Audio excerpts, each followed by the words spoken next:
Everyone, welcome to Beat the Street. तो आज हम बात करने वाले हैं अनुपम रसायन के बारे में। इस वीडियो में हम लोग जानेंगे अनुपम रसायन से रिलेटेड लिस्टिंग डे स्ट्रेटेजी। ठीक है, आज इसकी लिस्टिंग है, इसकी लिस्टिंग डे स्ट्रेटेजी के बारे में जानेंगे। इस वीडियो में हम आपको क्या क्या बताने वाले हैं। सबसे पहले उसका पूरा फंडामेंटल एनालिसिस करेंगे, ठीक है। और फिर यहाँ पे कंपनी के कुछ यहाँ पे अच्छी चीज़ें और कुछ बुरी चीज़ें के बारे में जानेंगे। लॉन्ग टर्म और शॉर्ट टर्म व्यू भी बताएंगे।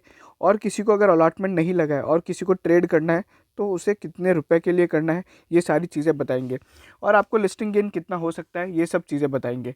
अगर आप हमारे चैनल पे पहली बार आ रहे हैं तो हमारे चैनल को ज़रूर सब्सक्राइब करें और बेल आइकन को ज़रूर दबाएं। चलिए, जो लिस्टिंग डे है और उसमें गेन वगैरह कितना होगा, क्या होगा, वो सब जानने से पहले मैं आपको पहले कंपनी के बारे में ब्रीफ दूंगा।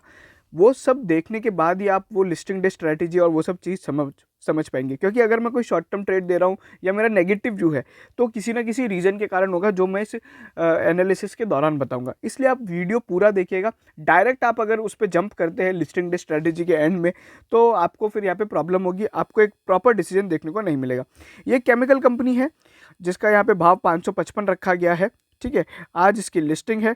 अगर हम बात करते हैं कंपनी के बारे में तो कंपनी के दो डिस्टिंक्ट बिजनेस वर्टिकल्स है, जिसके अंदर एक लाइफ साइंसेज है, ठीक है ना, जिसके अंदर वो स्पेशलिटी केमिकल्स वगैरह, एग्रो केमिकल्स, पर्सनल केयर, फार्माटिकल्स बनाती है। और एक है अदर स्पेशलिटी केमिकल्स। कंपनी का ये वाला सेगमेंट सबसे ज़्यादा वो है। अगर आप देखेंगे यहाँ पे जो लाइफ साइंस केमिकल है वो 93% रेवेन्यू जनरेट करता है और ये वाला 6% के करीब करता है, ठीक है ना। तो ये एक life sciences related chemical company है। इनकी 6 मैन्युफैक्चरिंग फैसिलिटीज़ है, जिसमें 2 यहाँ पे सचिन में है और 4 सचिन में है और 4 झागडिया में है, ठीक है ना। ओवरऑल जो इंस्टॉल्ड कैपेसिटी है 23,438 मेट्रिक टन्स की है। अगर हम बात करते हैं, ये कंपनी चालू हुई थी 1984 में और उसके बाद यहाँ पे कंपनी ने बहुत ही शानदार ग्रोथ देखने को मिली है। केपीआई एलएलसी करके एक बहुत बड़ी कंपनी है जिसने एक्सटर्नल बोरिंग्स के थ्रू $35 मिलियन इसमें इन्वेस्ट किए थे, ठीक है। अभी यहाँ पे कंपनी की एक सब्सिडरी है। सब्सिडरी का काम क्या है? सब्सिडरी का नाम है, पहले बात तो ये जैनम इंटरमीडिएट्स प्राइवेट लिमिटेड, जो कि trade, manufacturing, producing, formulating, buying, selling, export और सभी तरह के हैवी और लाइट केमिकल्स में डील करने का काम करती है, ठीक है ना। कंपनी का एक मतलब एजेंट टाइप है। अगर आप ऑब्जेक्ट देखें तो कंपनी का डेप्ट का यहाँ पे पेमेंट करने का यहाँ पे एक ऑब्जेक्ट है, ठीक है ना। तो ये ऑब्जेक्ट ऑफ इशू है। प्रमोटर्स के नाम दे सकते हैं, सभी गुजराती प्रमोटर्स हैं। अगर हम देखें, ये रेवेन्यू फ्रॉम ऑपरेशंस है।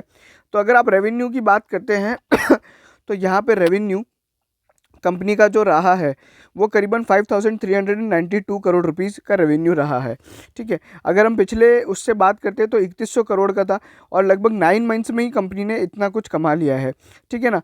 तो ये इतनी अच्छी खासी एक ग्रोथ देखने को मिली। तो ओवरऑल रेवेन्यू फ्रंट पे कंपनी ने अच्छा परफॉर्म किया है पिछले 9 महीने में। अगर हम देखें जोग्राफी वाइज तो कंपनी यहाँ पे जो अगर आप देखेंगे तो मेजरली यहाँ पे कंपनी एक्सपोर्ट करती है, क्योंकि 38% ही कंपनी का इंडिया से बिजनेस होता है। बाकी जितना परसेंट है, करीबन जो 62% का बिजनेस है, वो कंपनी यहाँ पे एक्सपोर्ट करती है। तो ये एक एक्सपोर्ट ओरिएंटेड यूनिट है। अगर कंपनी को यहाँ पे पीएलआई स्कीम अनाउंस होती है केमिकल सेक्टर के लिए, ठीक है ना, तो यहाँ पे एक बहुत बड़ा बेनिफिशियरी रहेगा ये अनुपम रसायन, ठीक है। वहीं पर अगर हम बात करें इंस्टॉल्ड कैपेसिटी में से कितना यहाँ पे यूटिलाइज्ड होता है तो अभी 74% का यूटिलाइजेशन है, ठीक है ना। अगर ये मतलब जो कैपेसिटी यूटिलाइजेशन कम होता है तो कंपनी के फिक्स्ड कॉस्ट बढ़ जाती है और यहाँ पे प्रॉफिट कम हो जाएंगे। तो ये सारी चीज़ें होती है। वहीं पे बात करें कंपनी के कितने प्रोडक्ट्स हैं, कंपनी के जो प्रोडक्ट्स है 41 प्रोडक्ट है। कंपनी के जो कस्टमर है वो करीबन यहाँ पे 53 है, ठीक है। फिनेंशियल स्टेटमेंट की बात करें तो यहाँ पे 824 करोड़ का कंपनी का नेट वर्थ है। अगर आप देखें कि नेट एसेट वैल्यू पर शेयर कितनी आती है तो एनएवी पर शेयर 95 है। तो मतलब जो प्राइस टू बुक रेशो बैठेगा आपका करीबन 5 का बैठेगा, ठीक है। तो ये सारी चीज़ें मतलब नेट एसेट का मतलब नेट एसेट वैल्यू पर शेयर का मतलब क्या हुआ, नेटवर्थ को हमने जब टोटल नंबर ऑफ शेयर से डिवाइड किया तो यहाँ पे एनएवी पर शेयर आ जाएगा। इबिटा मार्जिन कंपनी का अच्छा खासा 24% का इबिटा मार्जिन है। नेट प्रॉफिट मार्जिन की बात करें तो कंपनी का मार्जिन डिक्रीज जरूर है, 8.9% है। ईपीएस कंपनी का 9 मंथ्स में 6 रुपीज़ रहा है और अगर आप इसको एनुअलाइज कर देंगे तो करीबन यहाँ पे जो पी बैठता है उसके बारे में भी हम लोग बात करेंगे। ओवरऑल जो कंपनी की बोरोइंग्स है वो यहाँ पे आप देख सकते हैं, बोरोइंग्स पिछले साल से बढ़ी है। तो ये बोरोइंग्स का रीपेमेंट किया जाएगा और बाकी जो ओवरऑल कंपनी की जो सिचुएशन है फाइनेंशियली वो ठीक ठाक है, ज़्यादा अच्छी नहीं, ज़्यादा ख़राब भी नहीं। अगर हम देखें रेवेन्यू फ्रॉम ऑपरेशन से कंपनी का क्या हुआ तो कंपनी ने यहाँ पे इन्वेस्टमेंट और कैपिटल एक्सपेंडिचर काफ़ी ज़्यादा लिया, क्योंकि इन्वेस्टिंग से कंपनी ने काफ़ी ज़्यादा किया है। कंपनी ने फिनेंसिंग भी की है, मतलब लोन लेके यहाँ पे कंपनी ने अपना एक्सपेंशन किया है। बाकी जो cash flow from operating activities है वो काफ़ी खतरनाक रहा है, क्योंकि केवल 13.8 करोड़ रुपीज़ का ही कैश मिला है 97.3 के अगेंस्ट। मतलब इसका मतलब ये हो रहा है कि कंपनी अपना जो सामान बेच रही है वो उधार पे ज़्यादा बेच रही है, ठीक है ना। तो ये सारी चीज़ें हैं। और बाकी अगर आप देखेंगे कैश फ्लो पोजीशन ज़रूर स्ट्रांग है।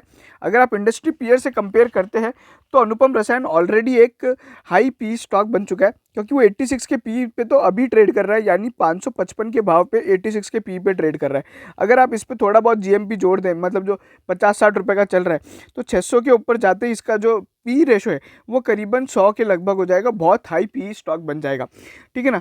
तो ये सारी चीज़ें हैं इसके ख़राब बातें में। अगर आप बात करें, अगर हम देखें FY20 के EPS के हिसाब से, तो यहाँ पे 80 का पी आता है। पिछले 3 ईयर के एवरेज को अगर हम लोग EPS लेते हैं तो 82 का एवरेज आता है। अगर 9 मंथ्स के EPS को एनालाइज कर दे तो जो पी रेशो बनता है वो हमारा 69 बनता है। तो ओवरऑल जो कंपनी है वो काफ़ी ज़्यादा यहाँ पे एक्सपेंसिव वैल्यूएशंस पे है। और अगर आप नवीन फ्लोरोसिन और पीआई इंडस्ट्रीज जो कि इंडस्ट्री के लीडर है इनसे कंपेयर करते हैं तो इसका पी काफ़ी ज़्यादा है, ठीक है ना। इंडस्ट्री एवरेज से पी ज़्यादा है इसका। और अगर हम बात करें यहाँ पे अभी जीएमपी क्या चल रहा है, जिससे हम लोग को पता पड़ेगा कि लिस्टिंग गेन कितना होगा, तो करीबन 75-80 रुपये जीएमपी चल रहा है, 555 का भाव है। तो आप यहाँ पे मान के चलिए करीबन 625 से 635 रुपये तक यहाँ पे लिस्टिंग होने के सार दिख रहे हैं, ठीक है। बट थोड़ा बहुत मार्केट सेंटीमेंट के कारण यहाँ पे प्रॉब्लम क्रिएट हो सकती है। और अगर हम बात करें कंपनी के रिस्क फैक्टर क्या है, कंपनी की डेब्ट ज़्यादा है, ठीक है। और यहाँ पे जो कंपनी का कैपिटल इंटेंसिव वर्क है, अगर यहाँ पे जो कंपनी का पूरा प्रोसेस है वो बहुत ज़्यादा इंटरकनेक्टेड है। अगर एक भी स्मॉल प्रोसेस यहाँ पे प्रॉब्लम क्रिएट करता है, मतलब working capital requirement, raw material की परचेज वगैरह जो इन्हें बाहर से भी खरीदनी पड़ती है, अगर यहाँ पे कोई भी प्रॉब्लम होती है डेब्ट और उसमें, तो यहाँ पे एक प्रॉब्लम क्रिएट हो सकती है। वहीं पे अगर आप देखेंगे तो यहाँ पे जितनी भी कंपनी की मैन्युफैक्चरिंग फैसिलिटीज़ है वो लीज पे है। अगर ये लीज डीड वगैरह कैंसिल होती है तो कंपनी के पास कोई लैंड नहीं है ओन्ड, ठीक है ना। और वहीं पे अगर हम बात करते हैं कंपनी के ऊपर थोड़े बहुत यहाँ पे आईपीआर के क्लेम्स लगे, मतलब कंपनी के जो आप बोलते हैं ना कॉपीराइट क्लेम्स वगैरह लगे। और अगर यहाँ पे कंपनी अपनी जो कॉन्फिडेंशियल इन्फॉर्मेशन है कस्टमर और केमिकल्स के कंपोजिशन से रिलेटेड वो अगर फेल हो जाती है मेंटेन करने में तो प्रॉब्लम क्रिएट होगी।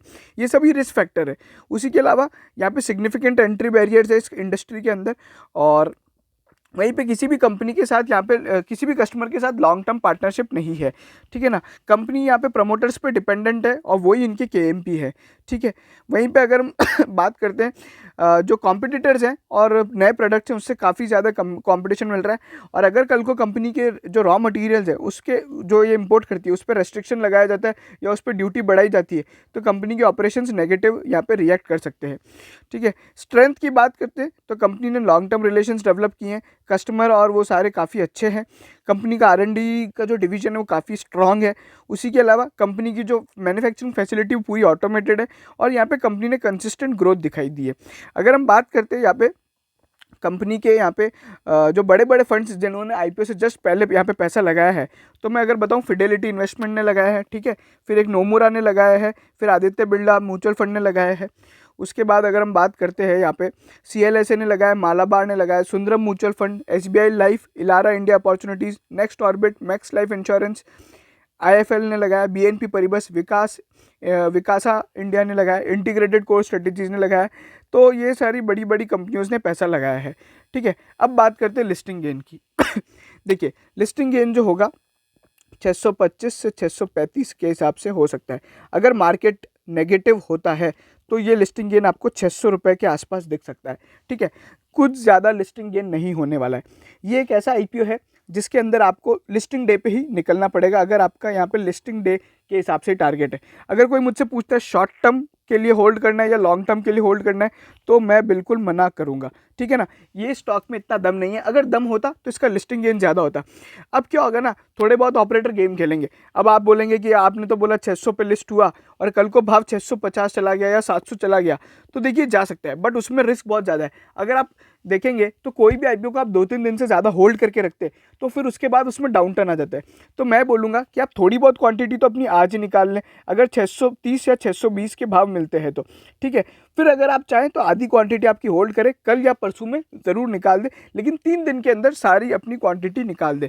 अब जिनको यहाँ पे अलॉटमेंट नहीं लगा और वो इसमें शॉर्ट टर्म ट्रेड करना चाहते हैं, उनके लिए क्या रहे, अगर आपको ये स्टॉक 580 या 570 के करीब मिलता है, ठीक है, बट मार्केट पॉजिटिव होता है, ये दो चीज़ें, इस भाव पे भी मिलना चाहिए और मार्केट भी पॉजिटिव रहना चाहिए, मार्केट के अंदर पॉजिटिव सेंटीमेंट होनी चाहिए, तो आप शॉर्ट टर्म ट्रेड ले सकते हैं 20 से 30 रुपए का। बट मैं आपको बोलूँगा ये रिस्की ट्रेड है, लेकिन अगर आप लेना चाहते हैं तो 20-30 रुपए का भाव चले। हाईएस्ट जो आपके लिए एक टारगेट हो सकता है वो 650 का हो सकता है, ठीक है ना। तो ये सारी चीज़ें लॉन्ग टर्म के लिए मेरे पास इसमें कोई राय नहीं है, क्योंकि मैं लॉन्ग टर्म के लिए इसे सजेस्ट नहीं करूँगा। इससे बढ़िया बहुत सारे केमिकल स्टॉक्स है, आप लक्ष्मी ऑर्गेनिक्स देख लीजिए, या फिर नवीन फ्लोरोसिन देखिए, दीपक नाइट्राइट देखिए, बालाजी अमाइंस वगैरह केमिकल कंपनीज में बहुत सारी कंपनियां बहुत जोरदार है। तो इसमें अपन यहाँ पे लॉन्ग टर्म गेम नहीं खेलेंगे, और मैं ये भी बोलूँगा शॉर्ट टर्म ट्रेड ना करें। आईपीओ के अंदर 3 दिन के अंदर अपना अपना जो आईपीओ की क्वांटिटी, जो अलॉटेड क्वांटिटी, उसको निकाल ले, ठीक है। लिस्टिंग गेन मैंने बता दिया 625 से 635 के भाव तक हो सकते हैं। अगर बाजार नेगेटिव रहता है तो यहाँ पे जो लिस्टिंग गेन है वो आपको 600 पे भी यहाँ पे समाप्त होना पड़ेगा, ठीक है ना। तो ये सारी चीज़ें, इसमें बहुत ज़्यादा आप होल्ड वोल्ड मत करके रखिएगा और अपनी क्वांटिटी को फटाफट निकालिएगा, क्योंकि अगर थोड़ा भी बाजार ज़्यादा नेगेटिव हो गया, मान लीजिए 500 पॉइंट 300 पॉइंट नीचे आ जाता है, तो आपके हो सकता है सारे के सारे लिस्टिंग गेन ही इरोड हो जाए, ठीक है ना। तो ये सारी चीज़ें हैं। और अगर आपको ये वीडियो पसंद आया हो, ये सारे स्टॉक टिप्स और स्टॉक एनालिसिस जो मैं मानता हूँ कि यूट्यूब पे बहुत डिटेल में कोई नहीं बताता है, वो लोग एनालिसिस करते होंगे लेकिन टिप्स वगैरह नहीं बताते होंगे, लेकिन आज इस वीडियो में हमने सब कुछ जान लिया। जीएमपी, एंकर इन्वेस्टमेंट, कंपनी के बारे में क्या है, कंपनी की नेटवर्थ से लेके price to book ratio, P ratio, सब कुछ जान लिया, और हम लोग ने बहुत ही बेहतरीन तरीके से आपको स्टॉक टिप्स भी बताई है। अगर इसी तरह की वीडियो देखना चाहते हैं, हमारे चैनल को सब्सक्राइब करें, शेयर कीजिए हमारा वीडियो लिस्टिंग डे स्ट्रैटेजी का सभी के साथ, और सब्सक्राइब जरूर कीजिएगा हमारे चैनल को। आप सभी का बहुत बहुत धन्यवाद।